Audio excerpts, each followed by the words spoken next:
आज बात बेंगलुरु आरसीबी के विक्ट्री परेड के दौरान मची भगदड़ की। आज बात होगी और जिम्मेदारी भी तय करने की कोशिश कि जाना जाएगा कि कौन है इसके लिए जवाबदेह, कौन है इसके लिए जिम्मेदार उन 11 लोगों की मौत के लिए जो गए तो जश्न मनाने थे, लेकिन उन 11 परिवारों की जिंदगी जिस तरह से उजड़ी है, वो जश्न किस तरह से मातम में बदला।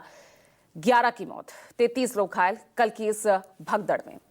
राष्ट्रपति पीएम मोदी हादसे पर दुख व्यक्त कर चुके हैं। कर्नाटक सरकार ने हादसे की न्यायिक जांच के आदेश देते हुए 15 दिन के भीतर रिपोर्ट सौंपने के लिए कहा। वहीं अब इस दुर्घटना को लेकर सियासत भी अब हावी होती दिख रही है। बीजेपी ने इस हादसे का ठीकरा राज्य सरकार पर फोड़ा तो सीएम सिद्धारमैया ने पलटवार करते हुए इस हादसे की तुलना महाकुंभ से कर डाली। अब सियासत में एकदम से भूचाल आ चुका है और बीजेपी राज्य सरकार पर हमलावर है। ऐसे में यहां सवाल ये कि बेंगलुरु में मौत की भगदड़ क्यों शुरू हुई है, ये सियासी धरपकड़। आज इसी मुद्दे पर हम चर्चा करेंगे। साथ ही बात होगी बेंगलुरु को प्रयागराज से जोड़ा, क्या ऐसे ही होते रहेंगे ये बद इंतजाम? कौन है इसके लिए जिम्मेदार? कब ये भगदड़ रुकेगी? ये तेरी भगदड़ मेरी भगदड़ का जो ये सिलसिला, आरोप प्रत्यारोप का जो ये दौर है, ये आखिर कहां जाकर रुकेगा और इन भगदड़ों को रोकेगा कौन? चर्चा के लिए मेरे साथ वरिष्ठ सहयोगी हैं। पैनल हमारे साथ राजनीतिक मेहमानों का जुड़ चुका है। आगे बढ़ते हैं, लेकिन उससे पहले इस मामले को लेकर जो सियासी प्रतिक्रियाएं सामने आई है, पहले वो सुनिए, फिर आगे बढ़ते हैं। ಈ ತರದವು ಅನೇಕ ಸ್ಟ್ಯಾಂಪೀಡ್ಗಳು ನಡೆದಿದ್ದಾವೆ, ನಾನು ನಡೆದಿಲ್ಲ ಅಂತಲ್ಲ, ಇಂಥವು ಬೇಕಾದಷ್ಟು ಕಡೆ ನಡೆದಿದ್ದಾವೆ.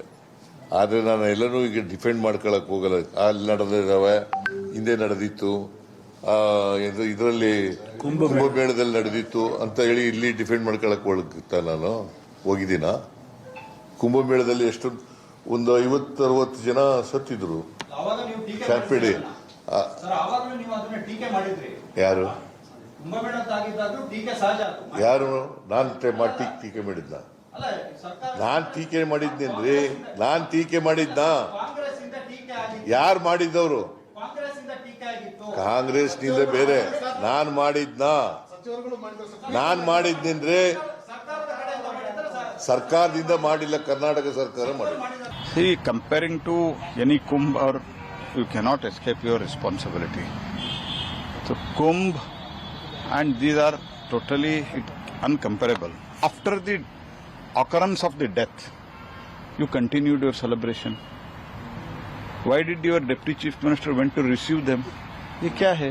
ये सरकार का काम है, इसका जुडिशियल इंक्वायरी होना चाहिए. And how when police denied, who forced them to give the permission? Bangalore में हादसा हुआ दुर्भाग्यपूर्ण है, दुखद है।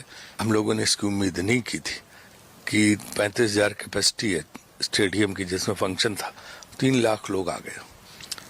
किसी लीग मैच में इतने लोगों का आना जो है उसकी उम्मीद नहीं थी, तो अनएक्सपेक्टेड क्राउड था, उसकी वजह से हादसा हुआ जो बहुत दुखद है। हमें आगे बहुत एहतियात बरतनी होगी, इससे सबक लेना होगा कि आगे इस तरह घटनाएं न हो। 12 लोगों की मौत की इत्तला है, बड़ी अफसोसनाक खबर है, दर्दनाक खबर है।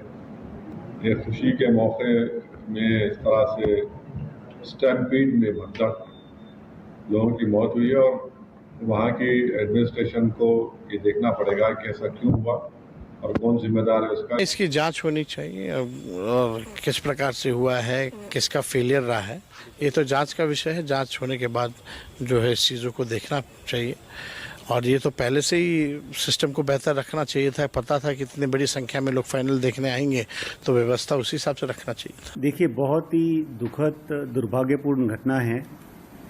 जिस बात का आज जश्न मनाया जाना था बेंगलोर में, दुर्भाग्य से आज उस बात का शोक मनाया जा रहा है। जैसा इंसिडेंट बताया गया वहाँ हुआ है। दुर्भाग्य से हमें इस बात की कोई जानकारी नहीं थी कि ऐसा कोई आयोजन किया जा रहा है और मैं चाहूँगा कि हमें आगे से अगर ऐसा कोई आयोजन करना हो तो उसकी तैयारी ठीक से की जाए। जो लोग अंदर थे स्टेडियम में, उनको पता ही नहीं था कि बाहर ये क्या हो रहा है।